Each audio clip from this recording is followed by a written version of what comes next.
this a lot with people advancing through like a rotator cuff repair. So when they are getting pretty good shoulder flexion and abduction, then we want to make it more complex with these rotational components. If someone has a tight pec, okay, pec major, you're stretching that, you're strengthening someone's lat. So we're going to go through a lot more, like in a couple weeks, talking about shoulder issues. We're kind of focusing a lot of these interventions on shoulder, lumbar, and cervical, because those are some of the things we see most commonly in the clinic and can be some of the trickier things to come up with. Like if you do your assessment, most people who have shoulder issues are going to have weak parascapular area. Like almost always, in my setting when I'm outpatient, I can do rotator cuff muscle strength testing, and they're like 4 or 5 out of 5, very commonly. It might be painful, okay? An elbow, most people 4 or 5 out of 5. I test their scapular region, most people on a good day are 3 out of 5.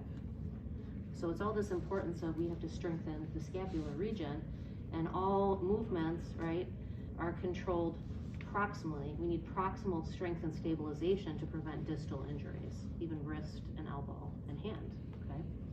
So even people with elbow issues tend to be super weak in their scapula region and or their core. So this is a good, appropriate one. Even people who have ulnar nerve, okay, tension, ulnar nerve issues, whether it's entrapment at the elbow or in the neck too. So this is a good one for that. And this is the one I use the most, that I'm most familiar with. Can I ask you a question about them? When we do these on a patient, like, do we start them out with just part of the motion, like bringing the arm up and then bringing it down, and then add like the flexion? Like, do you piece it together, or the first time through you're trying to do everything? I think it depends on the individual patient. Like if I'm using this, mostly say someone who just had a rotator cuff repair and they're like 6 to 8 weeks out, and you know they're getting pretty good active range and it's still a little limited, I'm going to be focusing more on the motions of the shoulder and not so much focused on what their wrist and hand is doing. So that's why, like, you know, function is one thing too, versus getting that little bit at the wrist, right? Which MJ may be looking at, right? Clinical performance here. And I also think, like, for someone who has like neurological issues, all that may be more appropriate, because right, their brain is, we're going to be having to work that much harder to get every component and to master that. Kind of like the phases of motor learning, right? You're like, they have no clue, they can't, and you're doing it passively, but then eventually now they're doing it actively and it's becoming more autonomic. All right, so our sword. Sometimes I'll show people, like, okay, this is your sword, your thumb. You're taking your thumb, your sword, out of its sheath. And what I like to emphasize, especially for shoulder issues, like, okay, look if I do this. He's in the empty can position right now, and that could cause him some impingement and pain. So I like to emphasize, use your sword, rotate it before you get to shoulder height. Okay, charge, you're going into battle.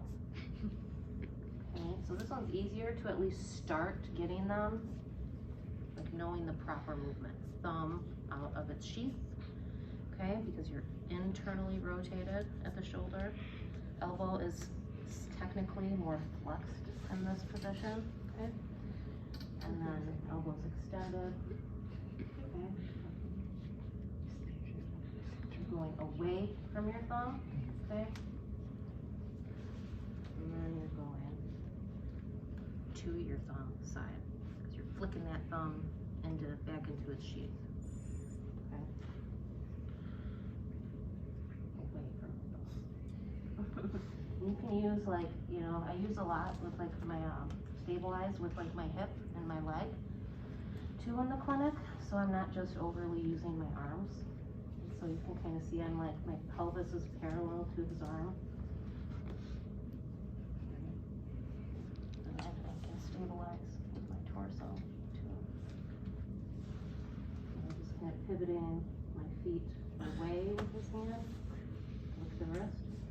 Look the water away. Okay.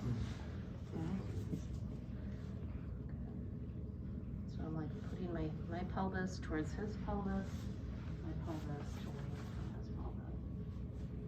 And this is a good one too, if he's gonna be the TheraBand.